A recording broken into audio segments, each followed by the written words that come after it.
Education to order. Please stand for the pledge. I pledge allegiance to the flag of the United States of America and to the republic for which it stands, one nation, under God, indivisible, with liberty and justice for all.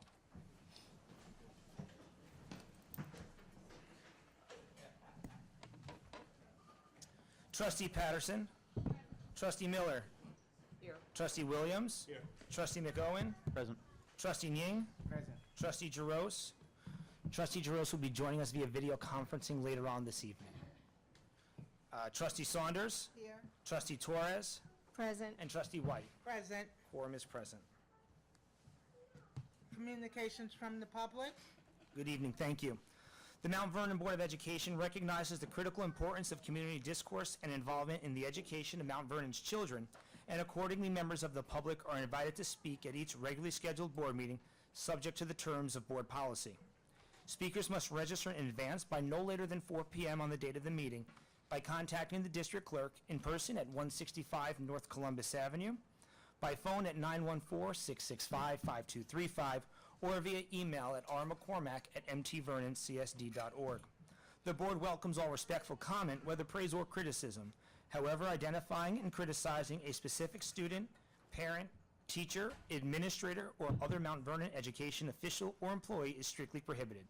Such complaints must be presented and addressed through the proper administrative channels.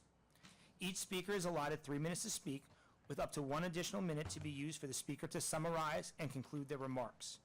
If appropriate, board trustees and/or the superintendent of schools or a member of the staff at the superintendent's direction may respond to the speaker's remarks at the conclusion of the public comment period.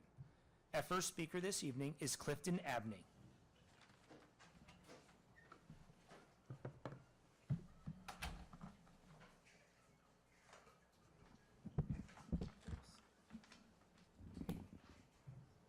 Good afternoon. My name is Clifton Abney. I've been working at Parker School for over 35 years, and I've been a local 338 member working with the school district. We have been under a contract for 3 years. Since 2016, the union had been in a long negotiation with the Board of Education and fellow member monitors like myself and suffering. We currently do not have any sick days. Any pay rate has still been the same. Last year there was 2 snow days that we didn't get paid for. We didn't get paid for that. We have another session negotiations coming up on November 16 with the district. On behalf of my fellow monitors, I'm asking if you could improve our union contract. Just wanted to say thank you. Thank you very much. Thank you. Our next speaker is Raymond Forbes. Good afternoon. Good afternoon. Good evening.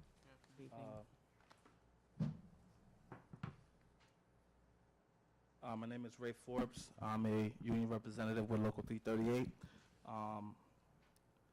The union has been working closely with our membership, trying to get a contract, a better contract for our members. We've been recently introduced to Assistant Superintendent Deneen, and we've recently found out that there's per diems working who replaced our members, and we're looking forward to making them permanent members as well. Thank you. If you have any questions, please feel free to ask me. Thank you. Thank you. Thank you. Our next speaker is Thomas Keller.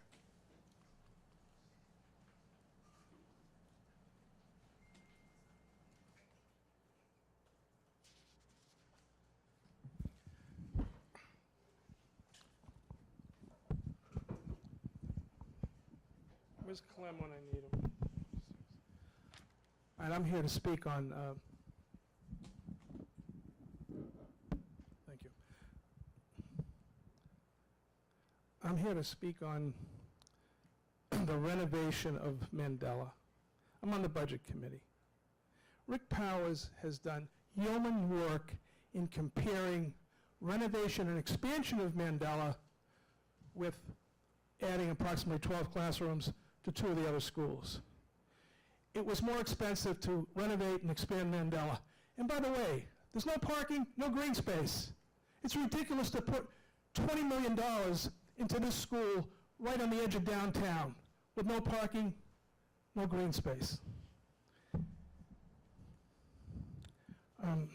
The history of this is, back in the 1990s, CPO, Cesar DeFeo, John Gallagher, Len Sarva came up with the idea of K through 8. I wasn't thrilled about it because I had my kids going to school. I didn't want my kindergartner going to school with an 8th grader. So, for whatever reason, maybe that was it, decided on a pilot program. We'd do Pennington. And then to accommodate, by the way, when SEPA took over, nothing was done on this. And even when Charlie Stern took over, nothing was done. It wasn't until 2011-12 when a new group took over, of which I was a part. We thought it was going to be one on the north side, one on the south side. So to placate Eli Goodside, they added Graham. And then you would see how things went, 7th and 8th grade compared to the middle school, Davis, the others. Then all of a sudden the 2020 vision appeared, and we're going to do all the schools, all K through 8, which meant, and this is a declining enrollment, from 10,500 back to 7,800, excluding Amani, and children have to be educated outside the district. So now we find we have excess capacity at the high schools, Davis, Mount Vernon High School, Thornton, and we don't have enough capacity, evidently, in the K through 8 schools. So we're going to find a way to do that, whether it's seeking a waiver from the state or something like that. I mean, you already got a waiver for pre-K over at the high school. So management lives outside Mount Vernon. All you trustees live here. You all own property here. You're paying property taxes. We're going to be paying this bond off for inferior school, a waste of about $20 million. And by the way, after Rick did this, all of a sudden there wasn't expansion or renovation, it was just renovation. And the number of classrooms needed went from 29 or 30 to 18 or 20. Wow. But I guess it's to continue with the 2020 vision, get it down, despite the poor choices. I'm asking you, do not approve this $20 million or whatever, $25 million, to put money into a school like that. And you trustees that are up for re-election next May, if you vote the wrong way, it's going to be an issue. And maybe there'll be a proposition, don't waste the money on this school. 1995, CPO, Cesar DeFeo, and the others that I mentioned, put together a proposition to reduce the terms from 5 years to 3 years, and it was successful. Took a number of other years to get it down to 333, which, by the way, was my doing with Ruth Thompson, Gary Pretlow, Jeff Klein. So we can do another proposition if you make a mistake. Excuse me, Ms. Keller. Your Yeah, I time lost is up. 13 seconds when the microphone was being adjusted. Mr. Keller, your time is up, please. Okay. Make the right decision. Thank you. Our next speaker is Mark Stuckey.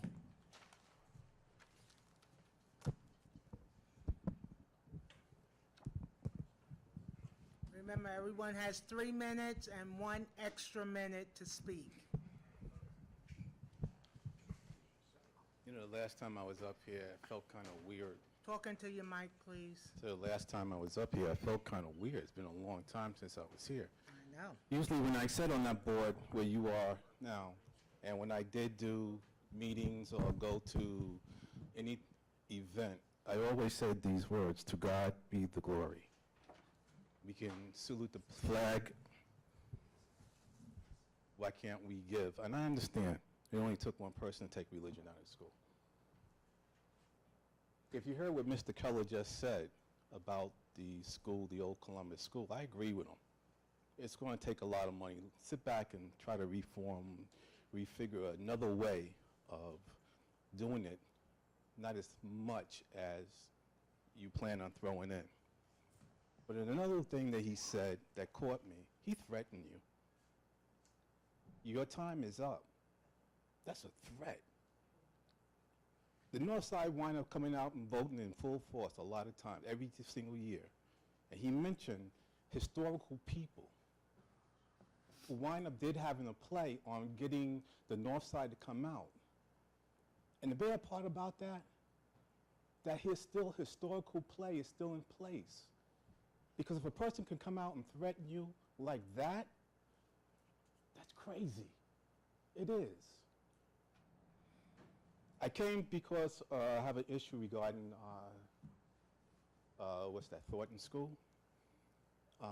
You have an infiltration of water coming into the building. And what's being done about that, Mike? He'll answer after you finish speaking. Okay. Now, I understand every time it rains, and if he could answer, I would help with a solution. Because it takes a person to be the resident of Mount Vernon, to live in Mount Vernon, to know Mount Vernon, to have the solution for the problem. We have sat over there for a very long time with mold, and teachers and everybody sat in that building. And God only knows how much damage has been done to their health. So I'd like to know what's being taken place, and if we can have a conversation regarding what to look at to stop that, water coming into that band room. I'd like to sit down and have a conversation. The last thing is, I came over here, I understand Mr. Silver is leaving us soon. I came over for a budget report, and he's not here, so I can't ask the question to him. But it's a good thing he's not here. For those of you who know what this is what I got. I sat on this board a long time, and I know what this is. This is what you would classify as a dummy up, a cover up, and this is what the parents or the residents will wind up getting so they don't see the real numbers. So, Mr. Superintendent, that thick one, could you have him give me the copy for this school year and last school year, please? Sure can. Thank you. And Ms. Dorsey? Well, I just want to correct what you said, though, because you were implying that, I'm sorry, you're right. Finishes 40, you have 45 seconds. Ms. Dorsey, please, make it your business to go to these schools. Graham School should have been finished. You know, it was told at the last time I was at this podium, the interest would be done. It's not, as of today. Somebody. Okay. Thank you. Okay. If I may, Madam Yes. President. Mr. Stuckey, I'd be glad to get you a copy of that, but I do want to correct something that you kind of suggested, that there was a dummy up or a misleading document that was being shared with the public. That's not at all the case. If you had asked for a complete version of the budget, I'm sure, well, we can certainly make sure that you get one, but there is no effort on part of the business office or the administration to mislead the public about what's in the budget. Mr. Policio, would you like to answer? I'd like to address the water infiltration at Thornton High School. Presently, we have two areas of the building that are being addressed for water infiltration. The south end of the building, there was a stair tower that was removed from during the construction, and it disrupted the asphalt, which allowed water to enter the south side of the building. We excavated that area immediately. We went down 8 feet to the grade beam. We infilled everything that was in there. We found some openings in the building. We infilled them. We put a purge coat, waterproofing, a rigid insulation board, refilled it, and we stopped the water from coming in on the south side of the building. With regards to the band room on the other side, there has been water infiltration there for many years. We have hired Han Engineering to do a site drainage report with also looking for groundwater infiltration. We've gotten the city to come in and clean out the storm drains, and we have uncovered a 65-foot broken piece of pipe that extends from the storm sewer into the building, which we are making a repair now. The water infiltration in that building is, we believe, has a lot to do with groundwater that's coming up from the actual, from the earth. So we are making those repairs immediately. We are also used Rooter Plus to do all of the roof drains. We have cleared all of the roof drains from the roof down into the storm sewer, so they are now clear passage for water to flow. In the interior of the building, 6 offices that were affected, we have gotten Renew Contracting, we have cut out 24 inches of sheetrock, we've dried out the entire area, we put dehumidification units in there, and we have replaced the wallboard, repaired the flooring, and we're about ready to reoccupy the spaces. We're taking aggressive action on all this, and I believe we have a handle on it as of right now. The 1031 substantial completion at Graham, we have one issue that has caused us a slight delay, and that is in the wiring of the building. So we have changed some wiring that has to do with security and technology that has set us back probably about 14 days. The entrance itself will be open, but before we actually put it into use, we need to tighten up just that wiring. So we have a team of people working on that as we speak. And that's it. Thank you. Can I ask a question? Mr. President? Yes. Thank you. Sorry. The pipe that was broken, is that the city's responsibility or the school district's responsibility? So it's a joint responsibility. They'll make the connection at the storm sewer, and we'll take it into the building where it connects to one of the roof drains. Right, but who's responsible for maintaining that section of pipe? So again, it's joint. And so when we do a clean out, we'll take it to the storm drain, and when they do a clean out, they'll take it to the building. So it's a constant back and forth it's in between the two responsibilities. It's probably the responsibility of the property owner, which would be us. Right. That take it to the storm drain, but the city has been gracious enough to clean it out up to the break, and now we're just going to repair the pipe. It's a big repair. It's an excavation of the sidewalk, but right now we've rerouted the water, so we're keeping it out of the band room and into another section of the storm sewer.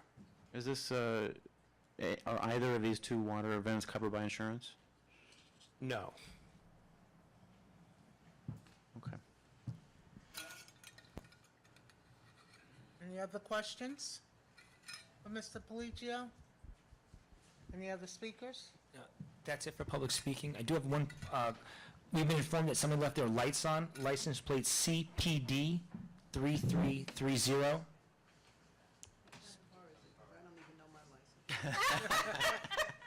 Oh, it's right. We have a winner. Report of the superintendent. Good evening, everyone. My report is actually very brief this evening. First, we have a superintendent's conference day tomorrow, and Dr. Gorman is going to give you a briefing on that.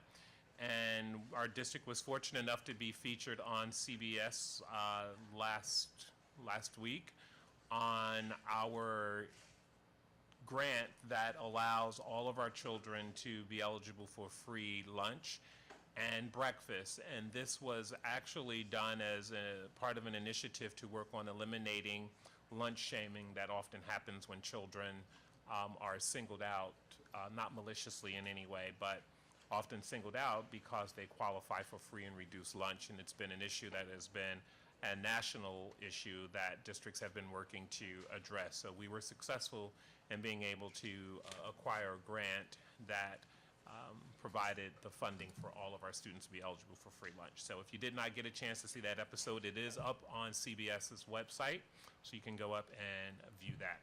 Dr. Gorman, you want to talk about the conference day scheduled for tomorrow? Good evening, everyone. Just as a continuation, tomorrow will be the second in our 3-day year-long series. Our last one was October 17th, then November 6th, and December 5th.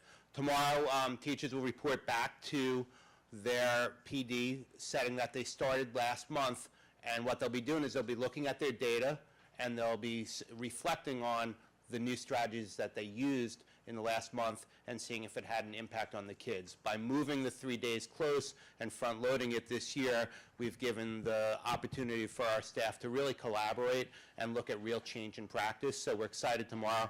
I do want to highlight that there'll be a lot of technology integration tomorrow, specifically at the STEM K-8. I was just passed on a really cool tool. It's called Linoit, Linoit.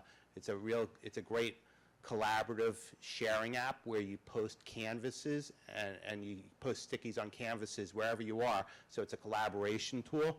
And if you want to see what's going on, make sure you check out our hashtag, which is MVPDEV, MVPDev, all day. And we're excited about tomorrow. Hope everybody shows up with the voting. We've got a lot of security in place, so we have worked out all parking logistics, and we've made some adjustments from our first day, and so we're on top of things. I know administrators will be here in central office with their second day of special education training, so it should be an action-packed day tomorrow. Thank you. And lastly, I'm very pleased to introduce someone to you this evening. We got a couple of calls from parents in our Lincoln community in terms of some language barriers they were having and how that compromised and impeded their ability to fully capture the experience of being partners with the school. So one of our parents, who is an assistant professor at NYU, agreed to come in and provide some additional training and workshops for our parents in Arabic, in fact, so that we could be as inclusive as possible, embrace diversity in our district, and make sure we continue to remove barriers that cause some of our parents to feel isolated and omitted in the process. So this evening, Dr. Heather Woodley is here as an educator, a researcher, and a writer, and again, one of our parents. And she's going to speak briefly about the service that she will be providing for some of our Lincoln parents who are interested in removing some of those barriers. Welcome. Thank you so much. Thank you, Dr. Hamilton. Thank you, everyone in the board. Thank you. I'll probably say that 12 more times. So as some of you might know, in the Lincoln community, we have a fast-growing Arabic-speaking community that includes families from Yemen and Jordan and throughout the Arab world. And in a wonderful move of collaboration, our parent liaison, Sandra O'Connor, and a speech teacher, Ms. Lombardi, really identified the need that parents, specifically moms, genuinely care, genuinely want to help their kids, but didn't have the English skills to help them. They could do the math, but they didn't have the English behind it. They unfortunately couldn't make it to English classes that were already being offered at night, whether it was transportation or household duties. It just wasn't working. So Sandra and Ms. Lombardi really spearheaded getting them together and getting a hand of what were their needs. And they wanted to learn English. They wanted something in the morning after they dropped off their kids. I came in, I'm a Lincoln parent, but my second most important job is I'm a professor of bilingual TESOL in Steinhardt in the Department of Teaching and Learning at NYU, and this is what we do. It's what we care about. It's why we get up in the morning. So I got a grant through NYU to get some funding to support this project, to get oops, that's from you. Sorry, it was a robocall from you guys. Shame on you. But how you know parents actually sign up for them. So I was able to secure a grant of up to $1,000 through NYU to get materials for this project. So that will offer bilingual dictionaries, some notebooks, some supports to really help the parents to really help with their English skills. My whole shtick is teacher training and working with teachers, so I'm very happy to work with whoever's hired in this position to support them professionally, to guide them through, to pick out curriculum that is really valuable, that is culturally relevant, as well as really supportive of building English skills, because we know when we support parents, we support kids, and every single child is going to benefit from helping a community of parents. I can't thank you enough for doing this for our Thank you parents. My so son and much.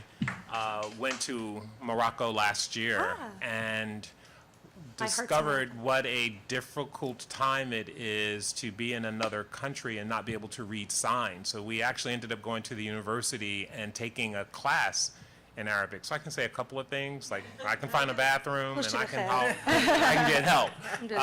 But it helped me to understand what a challenge that must be, and for you to extend yourself that way so that our parents don't face that barrier. I just can't thank you enough for doing that. Absolutely, and thank you again for supporting this and supporting our linguistic diversity and family schedules, and just knowing that these parents really care. They just needed a door opened. Yes, thank So you. thank you so much. Thank you.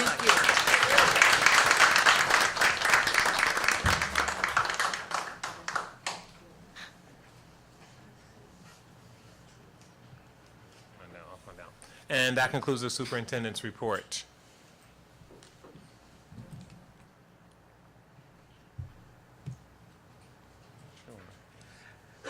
Good evening. This is the President's report. Good evening. I want to say thank you for everyone coming out and sharing your time with us tonight. My report will consist of some success stories about what is going on in our district. And this is just little tidbits about certain things I've heard from the community of what's going on. One thing, homeowners have or will receive refund checks from the state due to the budget being under the 2% cap, tax cap. Phew, that's worth an applause. I got mine. A realtor informed me that a rise in home prices due to the upgrade of our community, our schools, I'm sorry. In the last 5 years, we had the lowest tax increase in Westchester. We have students coming back to our district, including some of the Armani students. Some business owners, now this is key for anyone from Mount Vernon, are praising the conduct of our children walking from our STEAM Academy down Gramerton Avenue. So we're getting praise for that. Pre-K, 3 and 4-year-old, free, full day, which has given parents time to go back into the workforce. I want you just to drive around Mount Vernon, take a look at our buildings, see what's going on. Have you seen maroon and beige walking around? You know those are our students. So every week, every meeting, I'm going to try to give a little tidbit that I hear from the community about what's going on in Mount Vernon. And I have to tell you, we are moving forward. So thank you, and that's the end of my report. Thank you, President.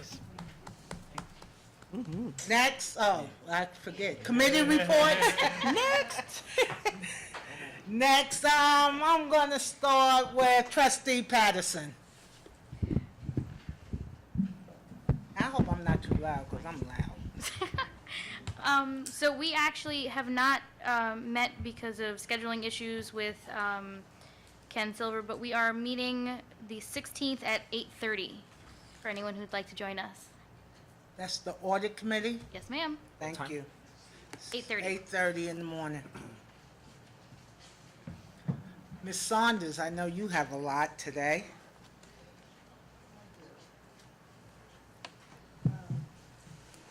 Special Education Advisory Council. Special Education Advisory Council met on October 24th. And we had over 30 parents and teachers assistants from Pennington, from all over the district, mostly from Pennington. We had a very successful meeting. We discussed, Ms. Gayon and Rachel DePaul discussed how we structure special education. We talked about the 16% of children we have in our district. 16% of our children are special ed. We talked about instructional coaches. We have one in each. We have one secondary, one elementary. We discussed how the teachers' training is done. And our next meeting is going to be Wednesday, November 14th at Rebecca Turner from 6 to 7:30. My next committee report is with the Health and Safety Committee. We had our first meeting today at 4 o'clock from 4:30 to 5:30. Our meetings are going to be once a month, the first Monday before the board meeting. So whatever day the board meeting is, it'll be the Monday before, once a month. Michael will distribute emails and reminders. We had in representation, we had someone from the CSEA, we had someone from the teacher, the TA and security departments, Mike and Kevin Babiello. Most of the discussion stemmed around the STEAM school and the quality of air. Michael decided to provide the committee with access to School Dude in order to open tickets for anything that we saw in the school, any issues that we saw that needed to be corrected. We talked about how the custodians are handling the access to the buildings, mostly air quality and how we're going to correct it. I think that was the major issue. Our next meeting will be determined. Mike's going to send an email out. And we're also going to get air purifiers in the STEAM school. Apparently there are issues with the air quality in about 8 to 10 rooms. So we're looking to get some air purifiers in those rooms. I think our wellness coach, Gary Gregory, will be back next week, is from what I understand. I don't have a memo, but yeah. The wellness committee, myself, I guess, we had over 300 people at Parker School this Saturday, so it was Oh, that's great. it was good. And they were all well behaved. So I was looking forward. That was a really good. I felt good giving out food. So, but that's it for me. Thank you. Thank you. Dr. Ning, Trustee Ning? The Education Committee did not meet. Okay. Trustee Torres? Okay. Good evening. The Budget Committee met on Wednesday, October 31st, to review a preliminary draft budget. Now, we don't have actual numbers, so the proposed preliminary, very rough draft of the budget was based on last year's budget numbers with anticipated projected increases to the budget. We will continue to review the draft numbers as they come in. Along those lines, the building defense rounds will begin in less than 2 weeks, and that's where the building principals will defend their budget requests for the coming year. We anticipate that these budget defense rounds will be completed before the end of the year so that we can have actual numbers beginning with the new year, and this way, this year, we can have the numbers much sooner and also be able to have a budget prepared well in advance of when it's due.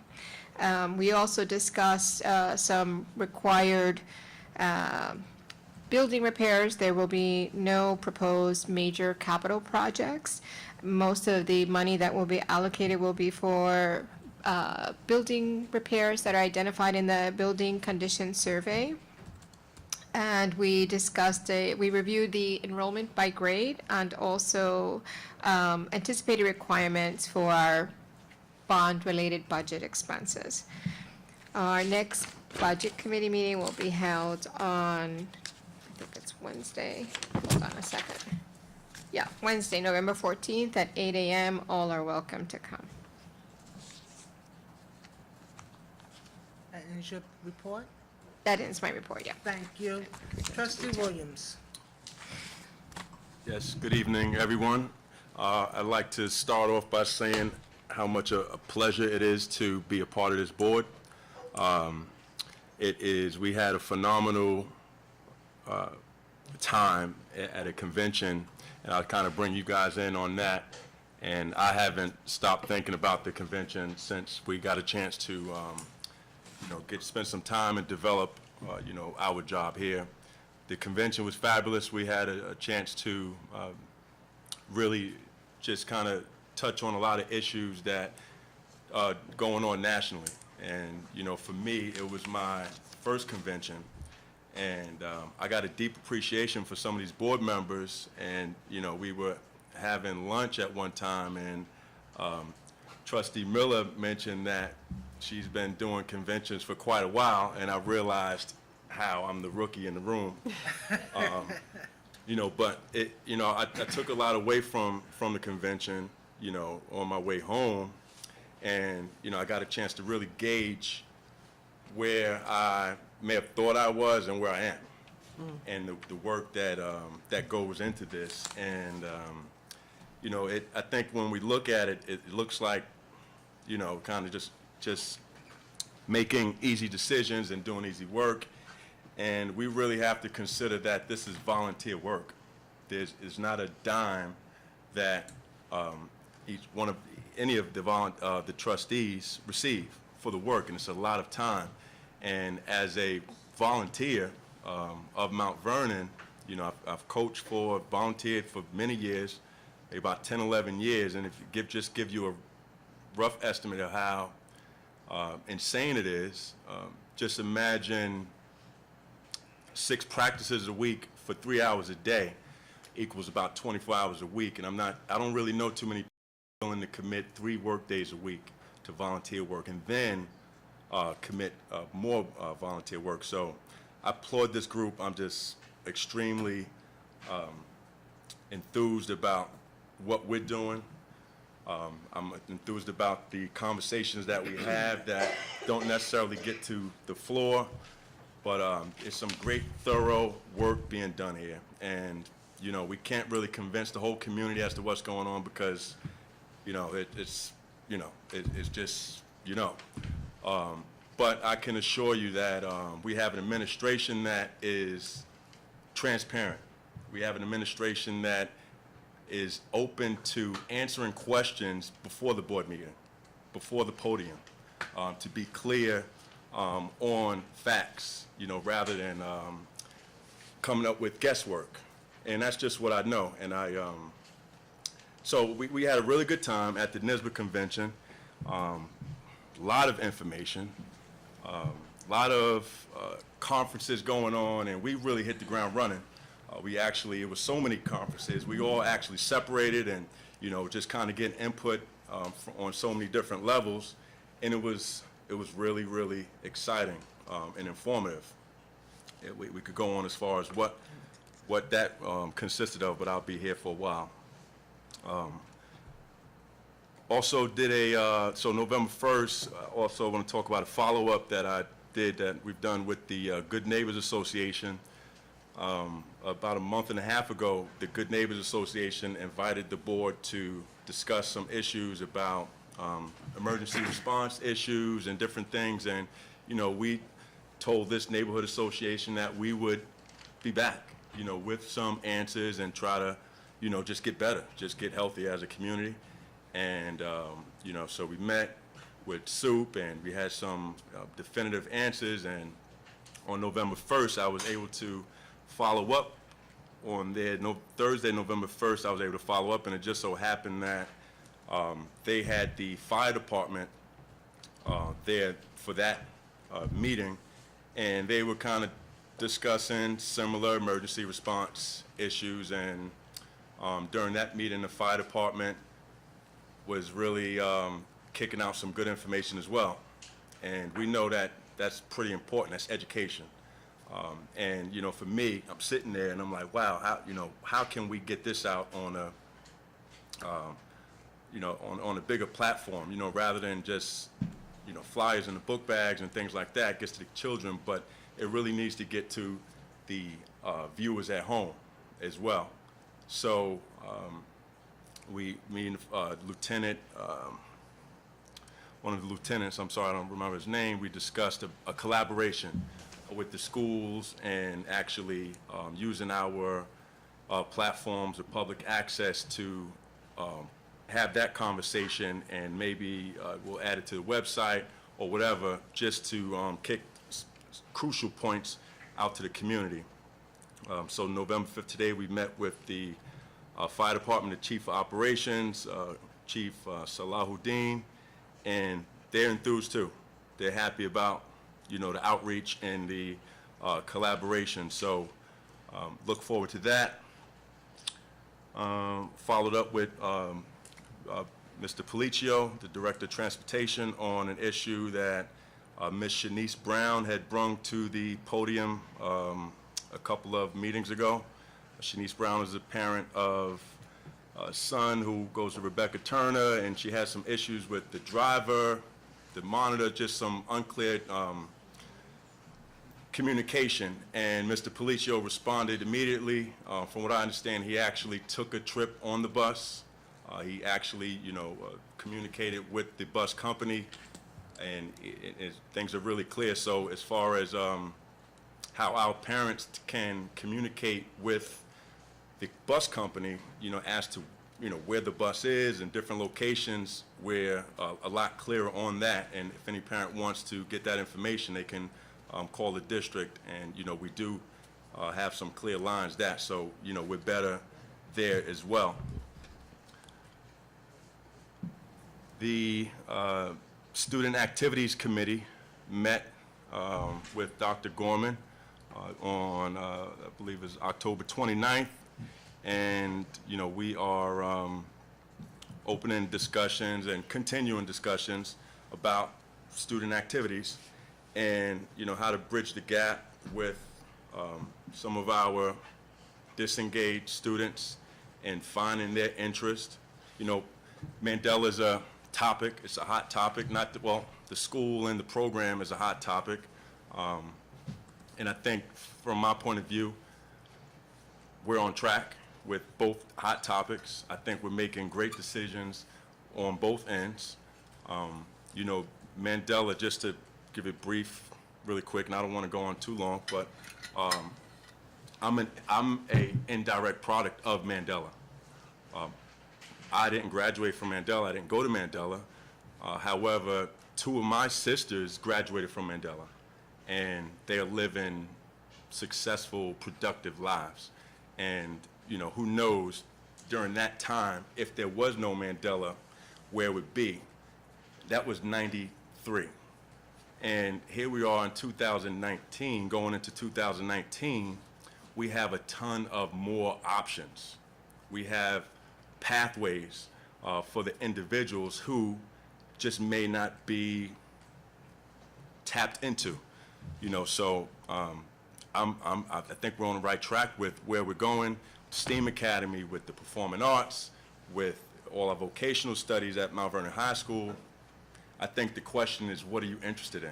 And I'll tell you a couple stories really quick, because, you know, with all the volunteer work, I got to figure out different ways to make income. So you might find me cutting grass, you might find me, you know, doing Uber, you know, just all types of things. So I had a situation about a week ago, and I had a young man who I was doing Uber, and he was going to GameStop, and, you know, all the young children. I'm just so blessed to be able to engage so much between coaching and cutting hair and just on so many different levels. So long story short, the young man goes into GameStop, he comes out, he has his game, you know, so he's with his sister. So I'm like, you know, wow, you must be doing well.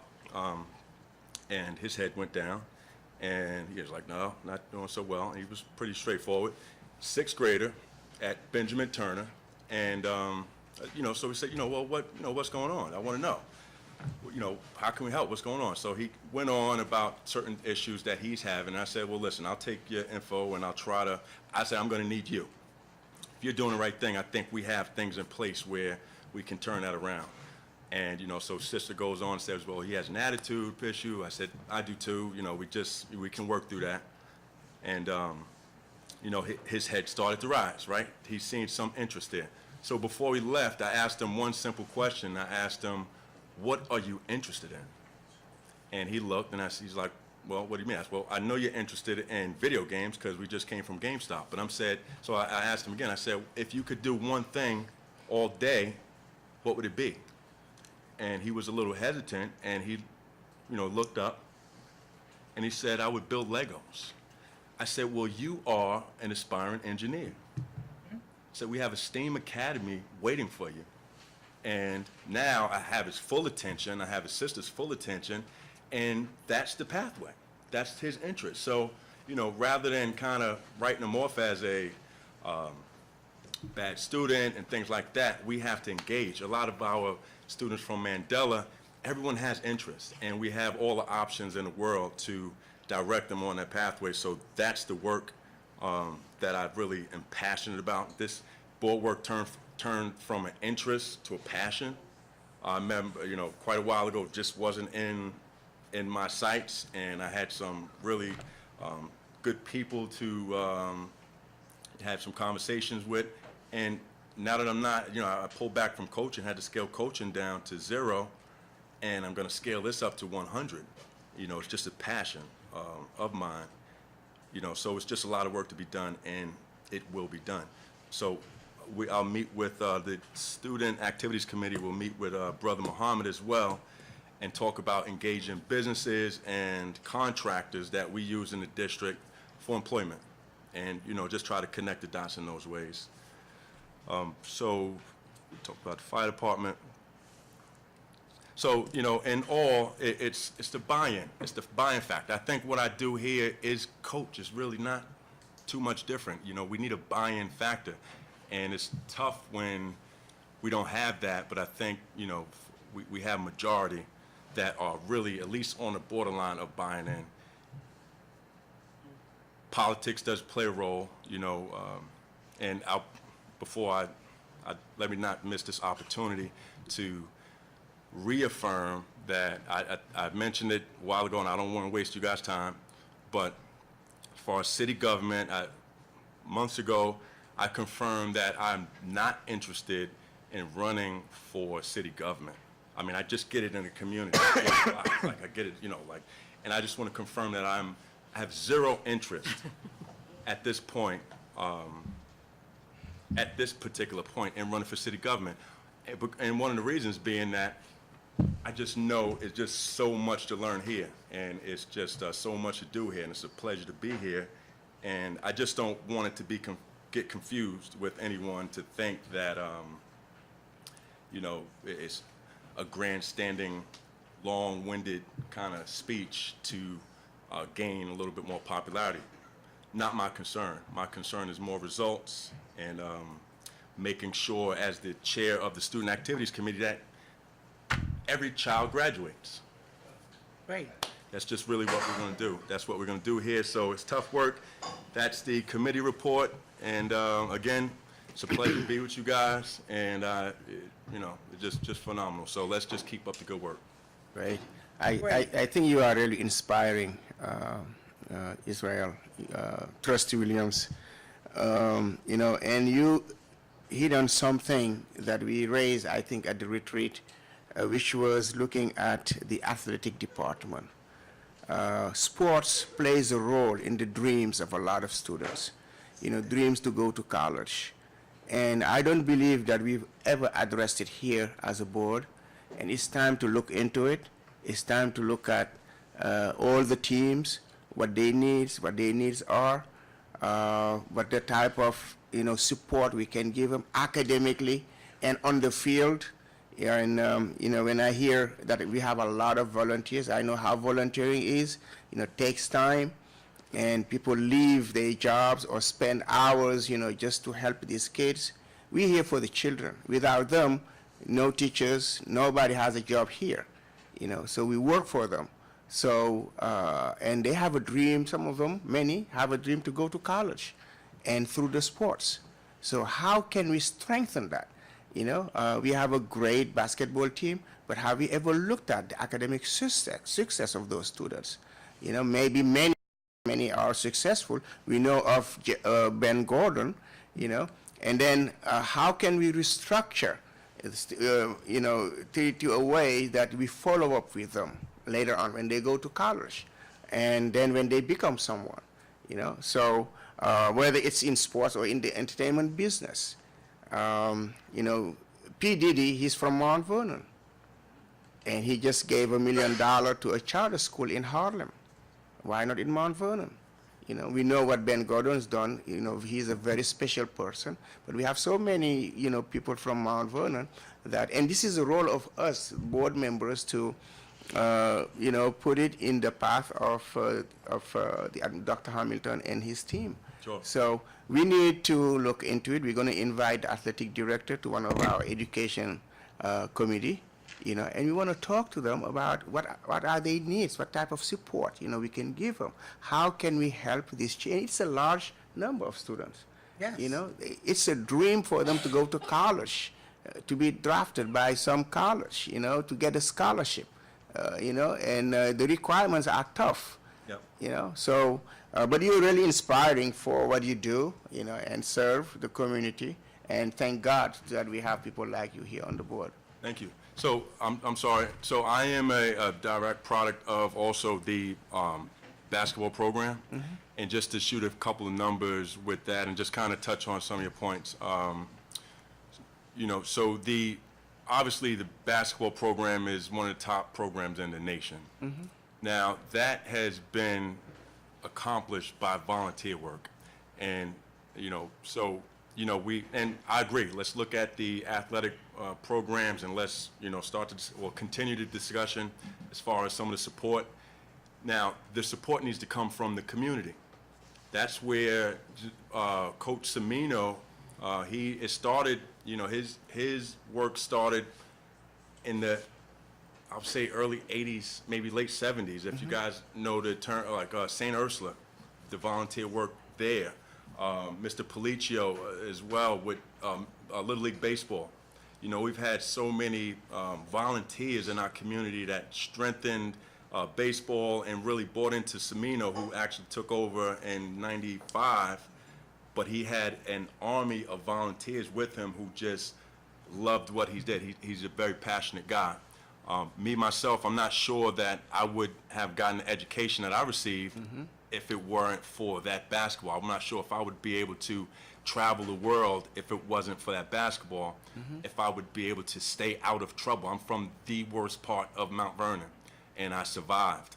And I have so many stories, you know, along the way of survival. But the basketball, for me, has been a tool. And just a credit to Semino, you know, since '95, he has sent 98% of his players on to college. He's, you know, not all through scholarship, but through hard work and diligence and going through the process of getting there. You know, that's the goal, and, you know, we have all the resources, and it just gets done. And, you know, the standard is so high. And I hear a lot of comparison of other sports to the basketball program, and you got to look at the work, the feeder systems, the feeder that goes into it. There's no way you're going to just kind of measure up to the basketball program, because where the program is now took 30, 40, 50 years to get to. And not to, you know, discredit anything else, because, you know, we have the best athletes and the best minds in Westchester, so we can be great at anything we set our heart to. But for me, it goes back to neighborhood associations. You know, it goes back to high communication. It goes back to trying to eliminate the division. We're very separate. This small city is very separate. It's like Major League Baseball. You know, who's playing for who, and that discourages P. Diddy. You know, the Denzels. You know, we have so many people who are right on the outside of Mount Vernon saying, when Mount Vernon stops the foolishness, then I'll be able to contribute and get back in there. But we just, you know, for some reason, and why I really love this board, we're a team. You know, we're a team. Now, we don't agree all the time, and we're not supposed to agree. I don't think that's just not healthy with what we do.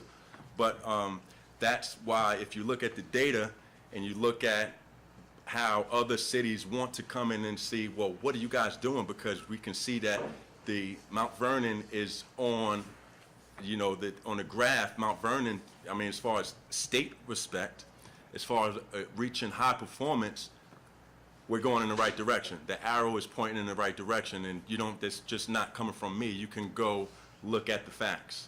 Mount Vernon is arguably one of the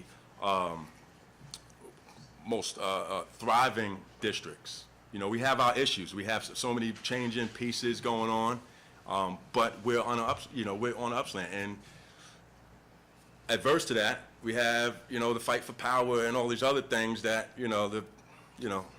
whatever. But long story short, I think athletics is a great bridge. It can be the bridge to success, and we do need to put more into that. And I think we just need to call on a high accountability from all. From all. Don't you think we have that now? Don't you think that we have that now with the district? Yeah, with the district. Being on the rise.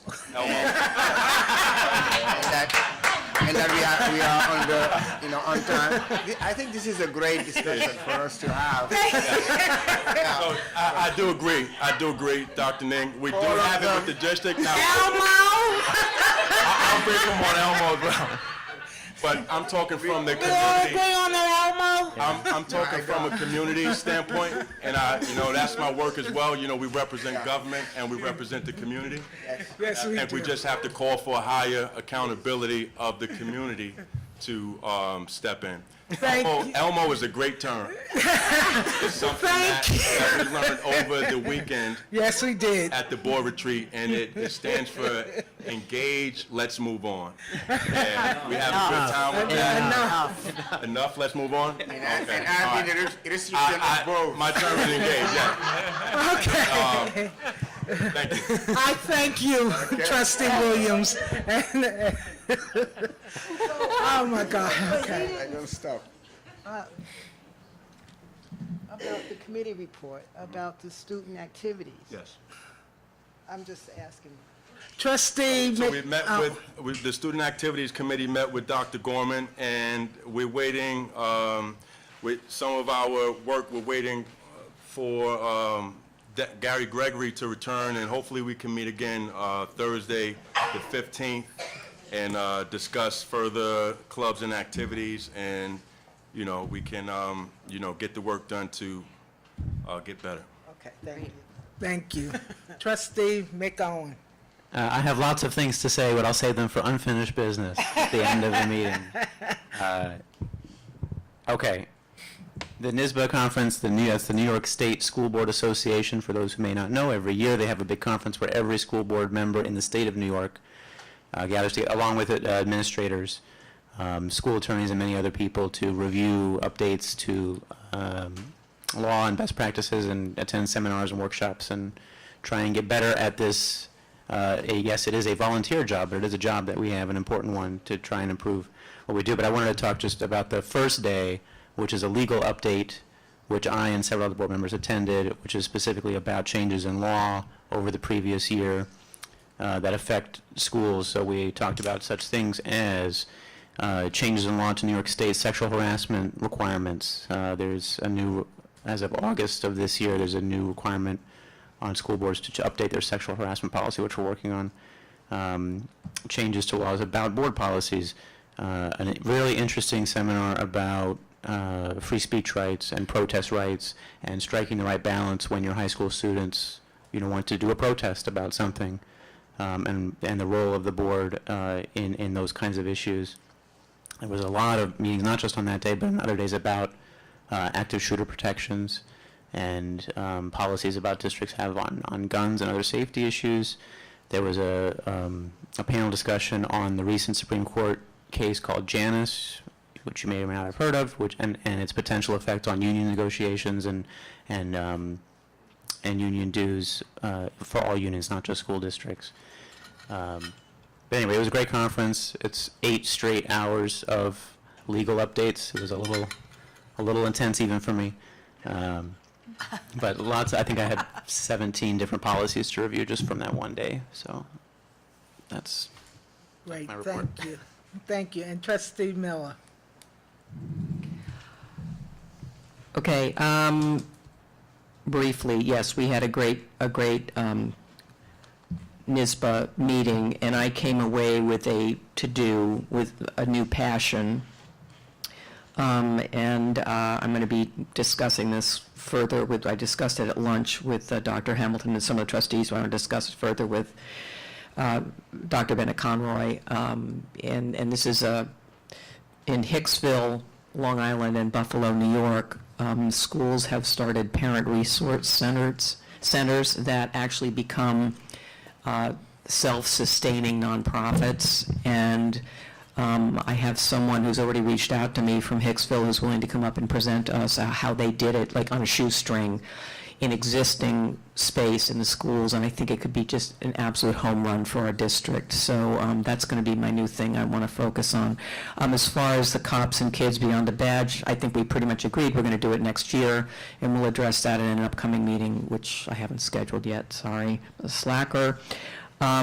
Interesting, I was approached by the Fleetwood Neighborhood Association, who a bunch of new families in the Fleetwood area are considering the Mount Vernon schools. I think it's a testament to all the work we're doing. Also, Dr. Hamilton did do some reach out to some of the students in Mount Vernon who go to parochial and private schools, but these are basically young families who I think are probably moving here because they can't afford Brooklyn anymore.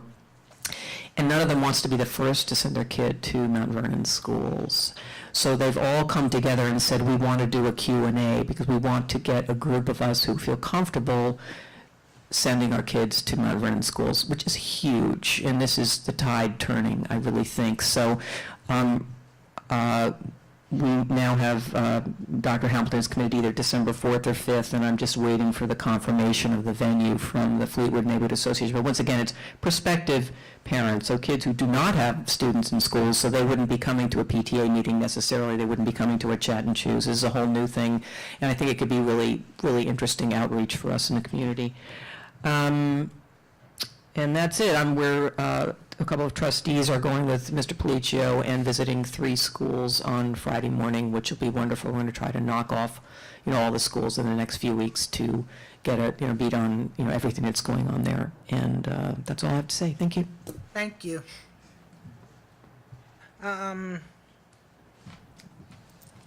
Before we go into executive session, anyone want to say anything? Okay. No. We will be going into executive session. Hold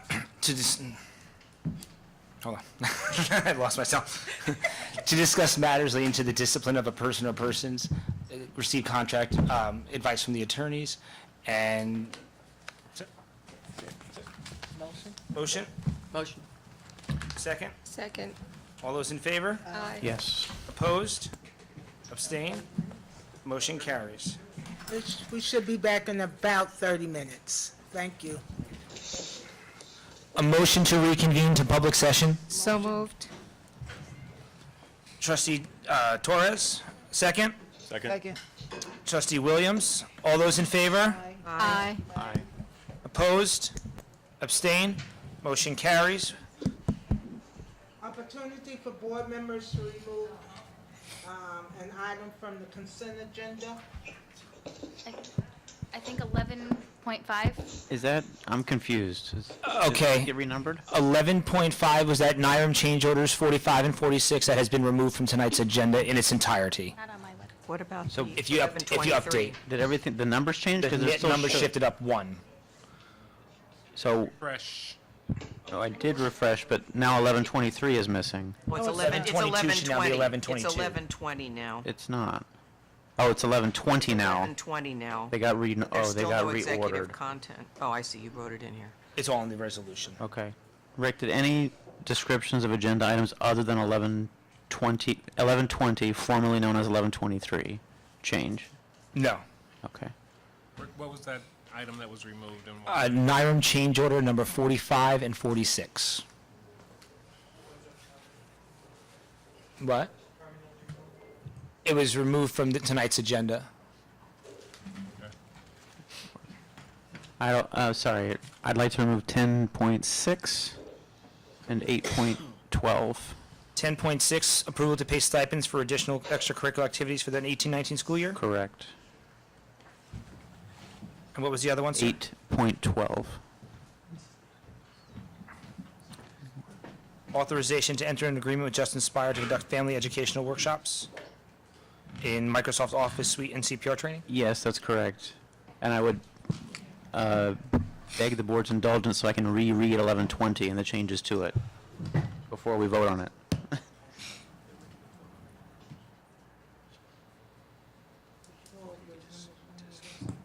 Yes. It was 10-6 and 8-12. 1120, trustee McOwen is, They changed the wording, so it's much longer now. Okay, 1120. 11:20. vote on the consent agenda. Did you unlock 13-3? I have not yet. Thing is Doesn't need the to be worst unlocked. system. You can unlock that Oh. and pull it from consent. Sir. Which one? Okay, there it is. There it is again.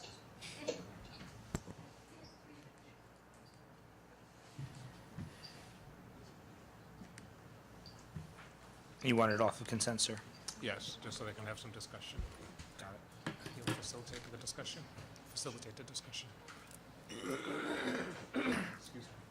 In case the members of the board did not hear, 13.3, authorization for an amendment to the energy performance contract was also removed from the consent agenda. Can I have approval, is that all? Can I have approval for the consent agenda items?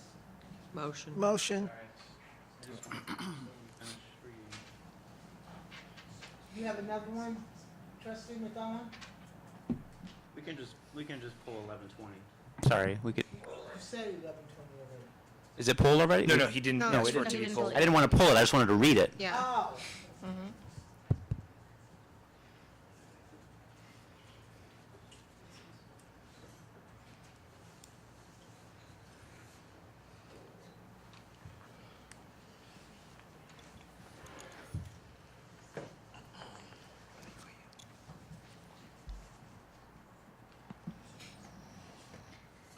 I'm ready. To proceed as is? Yes, I'm speaking for myself. Yes, I've Okay. read it. I'm okay with the way it's worded. Okay. All right. we got a motion on the floor to approve the consent agenda. Okay. We get a second? Second. Who was, I'm sorry, I didn't hear who made the original motion. I think I did. Trustee Miller made the motion. Second by trustee Saunders. All those in favor? Aye. Aye. Opposed? Abstain? Trustee Jaros, I didn't hear how you voted on the consent agenda. The motion carries. Okay. We need a motion to discuss 8.12, authorization to enter into an agreement with Just Inspire to conduct family educational workshops in Microsoft Office Suite and CPR training. 8.1? 8.12. 8.12. Motion. Trustee McOwen, second. Second. Trustee Williams, discussion? So, yeah, thank you. I just had a question for administration about, we have programs like this. I think it's a great idea to improve community learning and everything. Do we have any idea of how well these are attended? And I just wanted to get a sense of kind of the administration's thoughts on, because this is very much a program for parents. It is not for students, right? That's correct. Right. So, you know, in terms of how we allocate our dollars, you know, this is money that is not being spent on our students, and it's being spent on parents of students and other things, which obviously they can use those skills to help in their students' homework. And there are lots of other good reasons to do these kinds of training. I actually wanted to go to the CPR class, but I would have gone if I could fit in my schedule. But I just want to get a sense of how well are these things being attended? How are you as an administration thinking about programs like this that are specifically aimed not at the students, but at, you know, family members of students? The community engagement grant is designed specifically for that purpose. And Dr. BC can talk specifically about the attendance data and how that data is collected and analyzed.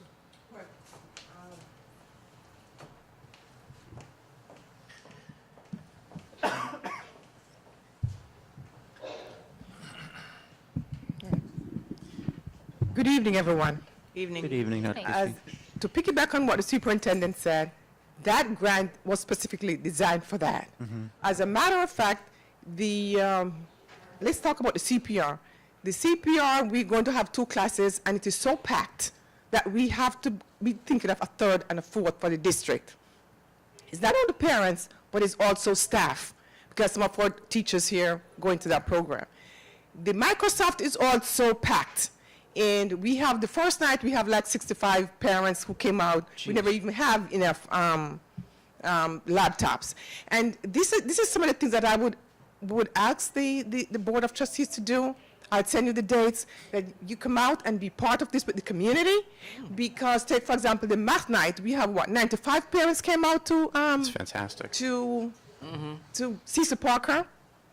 We have last year, we have over 200 and something came out to Lincoln. It's just packed. Wow. And I just sent an email to my administrative assistant tonight to send the dates to you guys for math night, for the CPR training, and for the Microsoft, that you can also be part of it. Just come out and look and mingle and mix with the parents, because it's a lot. So we do have to keep our numbers, because we do have to send it to the state in our report.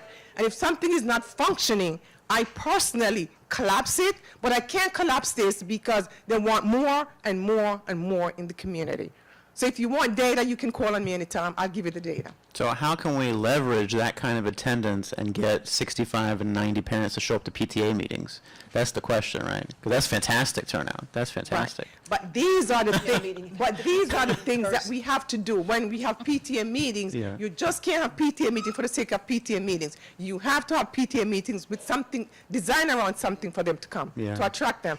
Because when we used to have the parent university, we'll have 20 and 30 parents come out on a Saturday. So we said, we're not going to do this anymore. So let's do the workshops. For example, let's look at the math night for each school. The parents are saying that I love the math night because I can come and spend half an hour. I'm not obligated to spend the whole 2 hours and play math with my child and my teachers and other kids. So they like that kind of stuff. So you have parents going back and forth. So I will be sending the invitation to you tomorrow, because I really want you to come out and see, because they're coming out and nobody's talking about it. So I will be sending that to you. Yeah, that's fantastic turnout. That's great. Thank you. 701, 8.12, I'm ready. motion? All those in favor? Yes. Aye. Opposed? Abstain? Motion carries. Next one is 10.6, approval to pay stipends for additional extracurricular activities for the 2018-19 school year. Motion, please. Motion. Trustee Miller. Second. Trustee McOwen. Discussion? Thank you. I pulled this. I just had a question about the roles of, and maybe this is a title thing, but I don't understand the role of a parent coordinator. And is that not something that our parent liaisons can help with, or what does that mean, a parent coordinator in this particular role? Dr. Gorman? I don't know that exact role right now. Yeah, mine did too. That's why I can't click on that. That's why I called it on Jeff. And the other role is athletic director and yearbook advisors. We've seen these things before. I don't know what a parent coordinator means. I believe it's a contractual stipend. It is a contractual stipend, and I know this came up last year, but I just don't know what the description is. Do you, if you can, that would be Do you know? great. You need a mic, though. Please.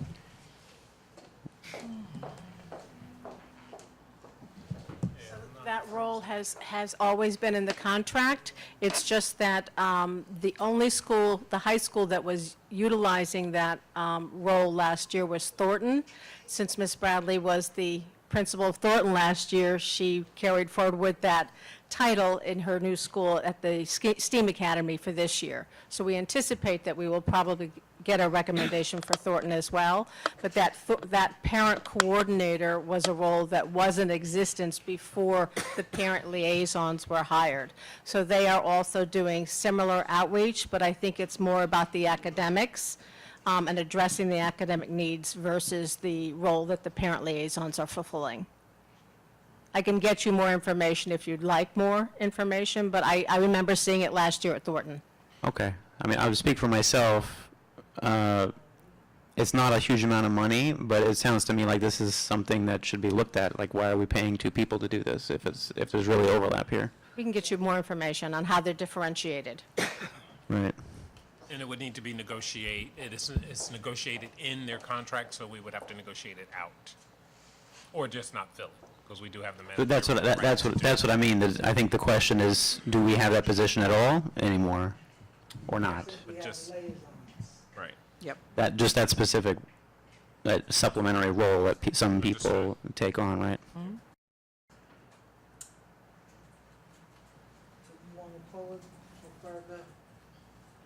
So I don't know what the right, I didn't have other questions per se about the agenda item. That was my only, I don't know if anybody else did, but. The board has the prerogative to remove those two titles from the agenda, from this specific resolution, and that way you don't. If I can make a recommendation, we're still missing 3 schools' recommendations for their stipends, so we expect to come back to the board next meeting with more recommendations. So you can Okay. either pull them, and we can add those that are pulled to the next meeting, or you can hold the entire resolution, and we can put them all on one next I think meeting. that's a good idea to, yeah. Well, Well, it's tabled. It's just tabled, right? just that,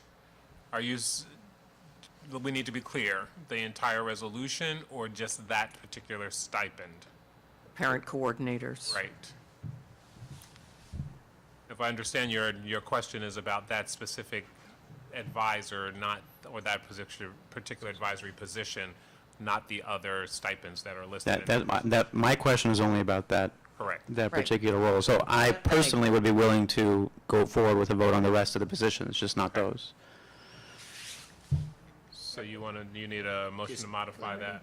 I don't think we need do we need a motion for that, Cliff, or can I just strike it? To take out those two positions? We're still in discussion, right? Mm-hmm. I think you could modify it now. Okay. Just give me a- It's 11 roles, and we're talking about removing 2 of the 11. Just give me 1 second.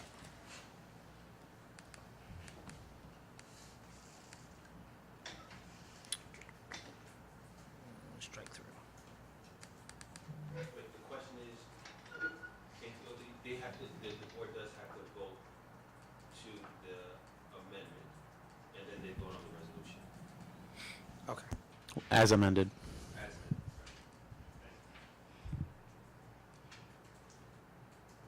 Okay. So we need a motion to amend the resolution to remove the parent coordinators from the stipend list. Motion. Second. All right, it's the only part that I get confused on here. All right, so trustee McOwen made the motion, seconded by trustee White. Take this out. Motion to amend resolution to parent coordinators. All right, all those in favor of? Yes. Aye. Okay. Opposed? Abstain? Motion carries. Did we lose Rosemary? Yeah, what happened to She disconnected. She let me know that she had Okay. to get back to. Okay. All right. And now we need a motion to approve the resolution as amended minus the parent coordinators. Motion. Trustee Miller, Second. trustee Saunders. All those in favor? Aye. Yes. Opposed? Abstain? Motion carries. Okay. All right. And then we are going to do a motion to approve authorization of an amendment to the energy performance contract. Move for discussion, right? Discussion. Yeah. Trustee McGowan, second. Second. Trustee Torres. Discussion. Mr. Kristoff, if you will facilitate discussion with the board on this item, it's just for your information, because this was a locked resolution that you did not have the opportunity to review in advance. By way of background, as the trustees recall, we have the EPC that's outstanding, and we had the first amendment to the EPC. One of the requirements of the EPC is a process that's called measurement and verify, where every year Honeywell is responsible for producing a report to measure and verify that the district is receiving savings consistent with the promises and the mandates of the energy performance contract. The process for reviewing the board is not required to take this as at face value, and the contract outlines a procedure of 45-day period where we can hire a third-party independent contractor to conduct the review of the report that Honeywell produces.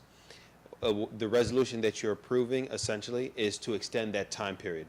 The original report was due in August. We did not get it until September 25th, and there were other factors that the district was working on in relation to the EPC and other projects that we will need additional time in order to review the measure and verify, and to get it to select a third-party reviewer, to get it to that person, and to permit that person time to review, I believe, a 300-page document and give us a response as to their opinion on it. All right? Mm-hmm. So the new deadline to complete this review will be when? 90 days from when?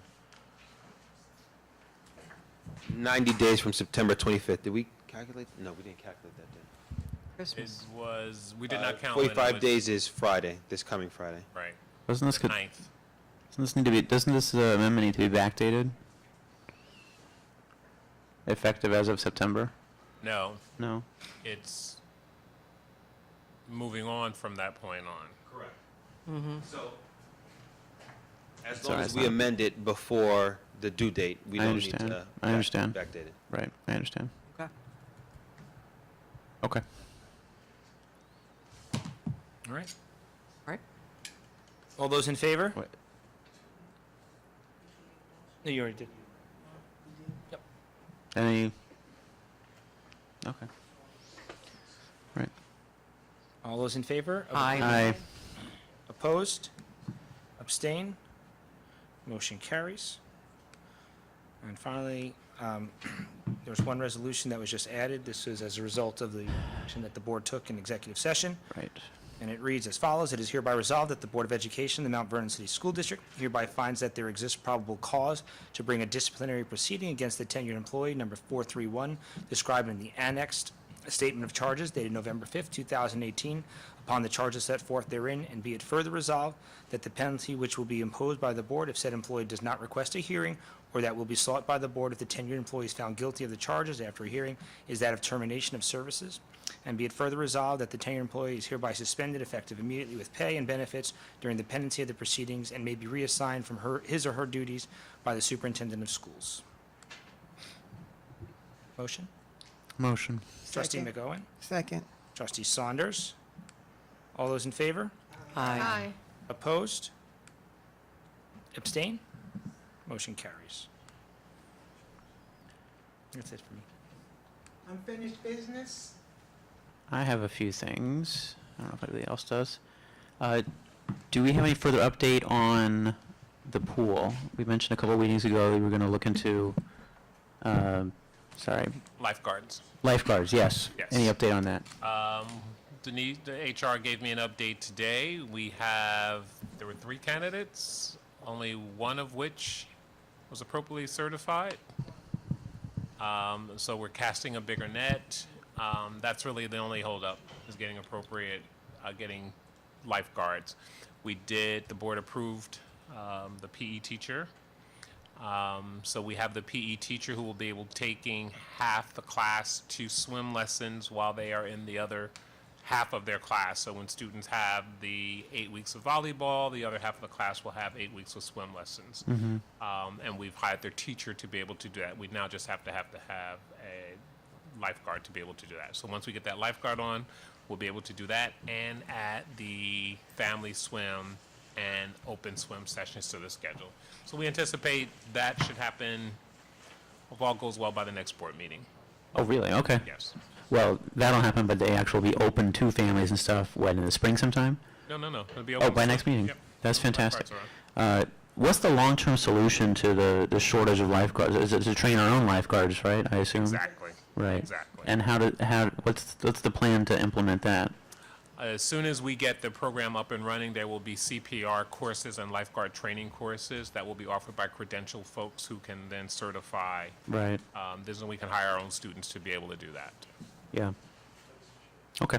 The only other unfinished business I had was to follow up on what Trustee Williams was and Dr. Neem was saying earlier in the meeting, which I fully support. I think that and this did come up in kind of our retreat and our discussions, all of us, when we were at the thing. I think we have invested so much money, this town, this city has invested so much money on amazing facilities that we really have, and certainly by the end of this school year when the rest of the construction is finished, we'll have the best sports facilities in Westchester, bar none, for the schools, for students. And I think it's incumbent on us to support a program within the district that will fill those fields with some of the best athletes in Westchester to go along with it. So I'm all in favor of it, and I think we all are.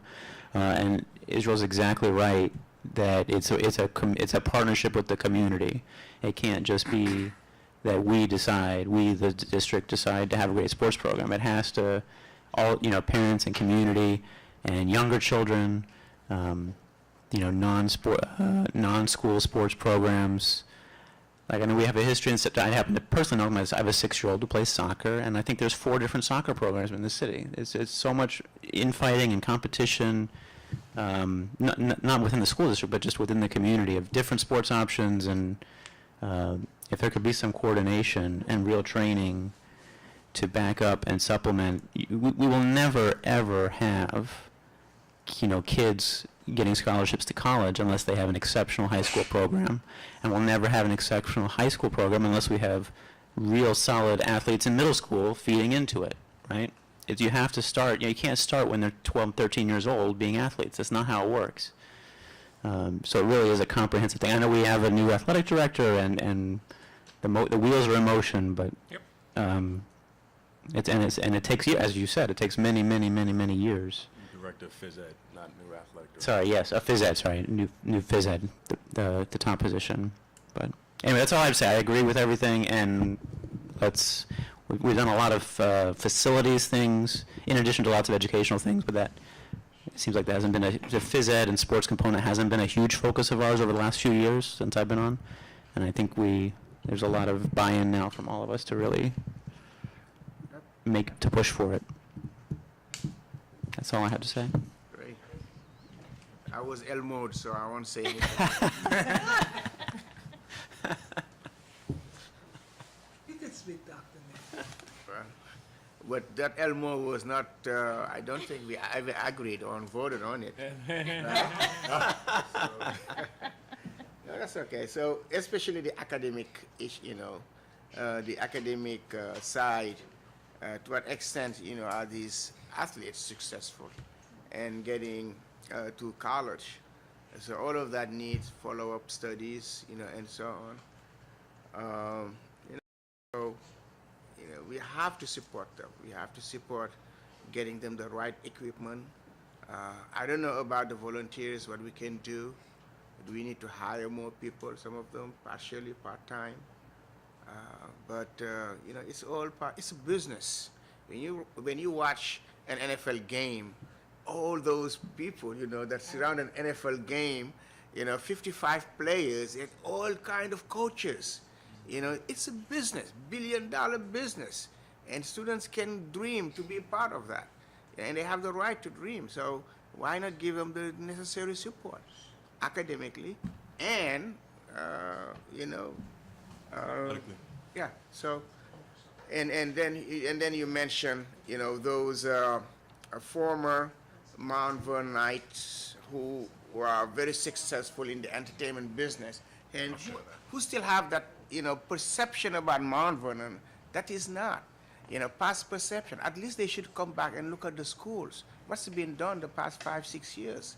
The improvement, the vision, and I would like to ask Dr. Hamilton to try to reach out to them or form a committee on how do we bring them back to see what's going on, what's taking place.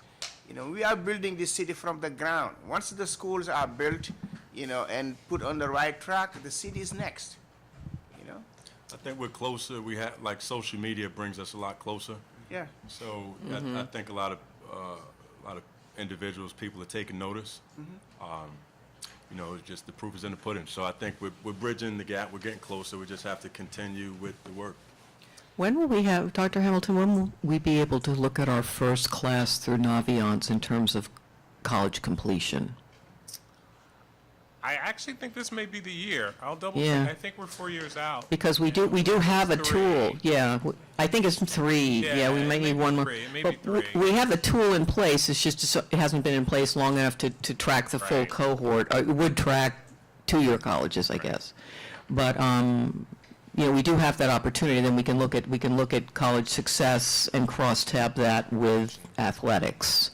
And just to follow up on what Trustee Williams said, we had a student advisory meeting last week Thursday, and one of the activities that students were asked to engage in was to talk about after-school activities, extracurricular activities that they were interested in. So we had students chart which programs were, which after-school activities they had, and which activities they would like to have.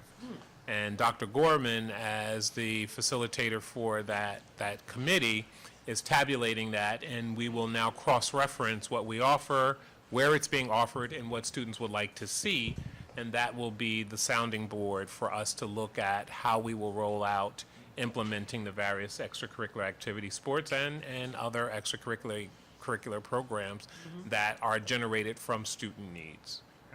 That's great. Will we get, and you'll send that data to us? That's fantastic. Send that wonderful. information, Yeah. yes. And if need be, you mentioned those soccer teams, you know. Soccer actually made the list, made it a couple of times if I recall correctly. It's an extension of former trustee Russo's. Right. That trustee Williams. Right. is Ops now committee. jumping on board. I think we renamed it. Right, Changed it a little right, bit. right. And Mr. Gregory is coming back on board in another couple weeks, so we will That's great. continue the momentum. Yeah. And Dr. Nang asked at the next education committee that we bring the athletic director to there, so we'll be addressing that issue as well. So we start in elementary school. Yeah. Yep. Exactly. So we can really start tapping into, because kids were great. Yeah. They know exactly what they want. Yeah, We should also consider volunteer awards, like really acknowledging the volunteers in the years and the hours, and kind of just, you know, giving maybe a little bit more acknowledgement to maybe give added an incentive to others. I'm sure Dr. BC can find grants. You know, Giving him the look. working with the community, those soccer teams and all of that, you know, to bring these are after-school programs, you know, and weekend programs, people volunteer, you know, to put together programs for them that are at the same time academic and fulfill their sports needs. And all goes back into the schools, you know, in a way, in a sense. I'd like to make a suggestion that we also engage our alumni in creating this pathway for our students to college that incorporates both their academic achievement and their athletic abilities. And I don't know what efforts or plans the district has in place to motivate that. I know we do have an alumni population. I know that there are reunions. What efforts can we engage in to get the alumni engaged to help us in? We probably should think about what committee that belongs in, so that it doesn't fall off the radar. That actually may be Student Activities Committee, frankly. Yeah. So what you said, what were some other activities that they wanted? You said soccer was one. Soccer, chess, Basketball. Swim. basketball. I don't know if swim was on there. Girls got having a real hard time with the hair thing. Oh, there's the list. Oh, wonderful. Wish we had. Look at that. Art club, Number dance one thing. club, Dance class. volleyball team, sports Cooking. league for football, That home baseball, club, music club, or vocal class. Vocals classes, class. Drumline, that would be acting, oh, mat ball, cooking, field day. vocals class. Yes. We have pockets, but not consistent. Yeah. Right. Yeah. Well, also I have, you know, when I do the food pantry, the Junior League of Bronxville comes and helps. And we discussed they want to do something else that engages the children, because giving out food, not really giving children. So I don't know what to ask them what we need to do. So I don't know if there's something they can do during the day or something after school. Maybe once we get this list, we Yeah. can brainstorm. Right. Because initially it And- was some and type who of to bring cooking in the class, $20, and make a nice healthy meal, but we didn't have the culinary class up and running at the time. Yes, once we get the call, we have a special episode of Soup Scoop that is planned, where you want to talk about it, Dr. Gail White Wallace? The unveiling of the episode for Soup Scoop, and the unveiling of the culinary arts class that she has graciously agreed to coordinate for she's me, agreed as to it. always. Is it about cook shop? Good evening, everyone. Hello. So we are so excited to debut the new and improved culinary program at Mount Vernon High School. And what a better way to kick off the culinary arts, but with a VIP live cooking class and demonstration called Cooking with the Soup.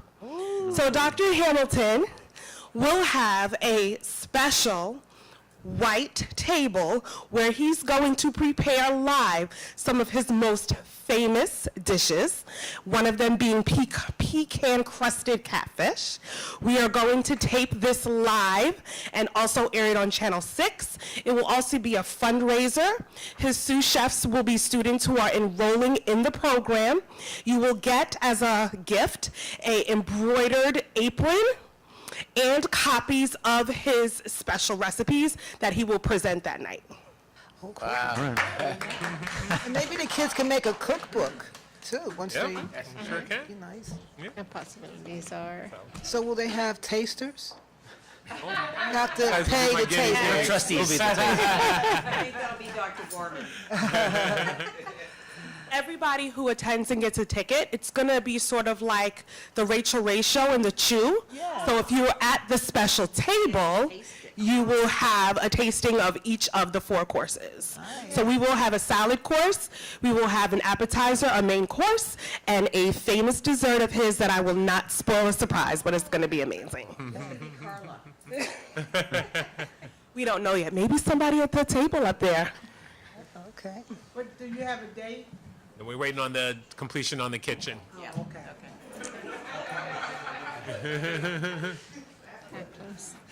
Mr. Felicio, do you want to expand on that? No.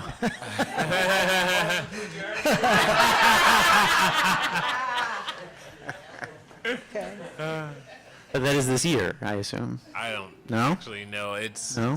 that's He's got it's enough on on my his- radar I for think this he's got year. enough on his plate right now. So It's a busy year. We met last week with the architect and the kitchen person who did the large kitchen.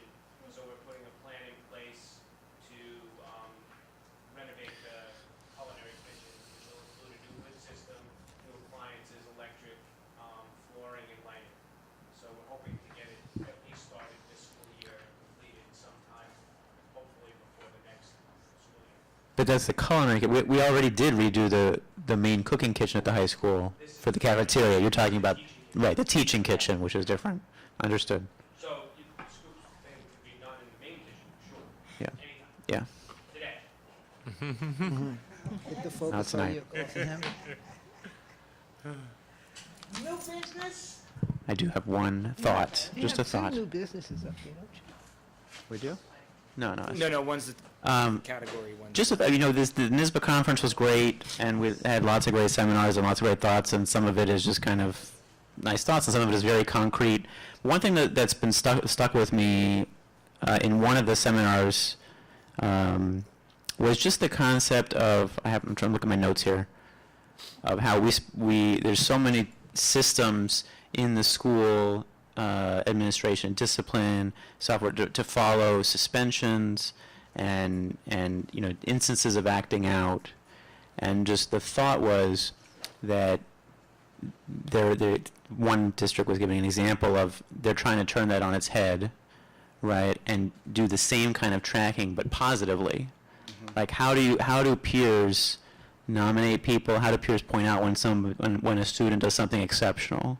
When a student is exceptionally empathetic or exceptionally helpful or friendly or assisted a teacher or whatever, and how do you, instead of focusing and tracking with the numbers, the negative stuff that happens, how do you build some kind of accountability system where it's tracking the positive numbers, and how do you promote the good stuff instead of suppress the bad stuff? And maybe this is an abstract thing I'm saying, but it's just a thought that stuck with me, and it's something that maybe you have to implement at a building level, maybe it's not a district-wide level, but it was just a real different way of thinking about, because we're always talking about metrics, right? This is the class was about how do you track, improvement in ways that are not just test scores. We're really, really good at tracking improvement by state test scores, but there are other things that are important to track, and other indicators of changes in culture and changes in community that you can't measure with test scores.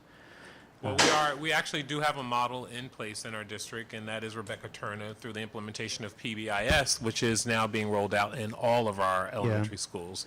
So, and we can track that data, and it's the foundation upon which character education is built, because kids are in fact pointing out how to be good citizens and how to rate those students who are following the rules, and it is the actual reverse of what we have been conditioned to do about penalizing and reporting kids who are doing the wrong things, and in fact celebrating kids and staff who are doing the right things. And I visited a stand, that can customize surveys. And I think I did forward that, because they sent me an email. I told them our district might be interested, postgraduate surveys, end of the year surveys to students. And it's not very expensive, but it's worth knowing and understanding. We can customize it. They have different options. Things like that are very, that seems meaningless, but that really can, from which we can learn a lot. So. Okay. Any more new business?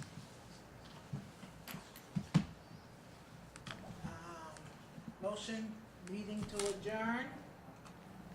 So moved. I'll Trustee second. Torres, Second. Trustee McGowan. All those in favor? Aye. Opposed? Abstain? Motion carries. Good night. Remember to vote tomorrow, everyone. Vote tomorrow.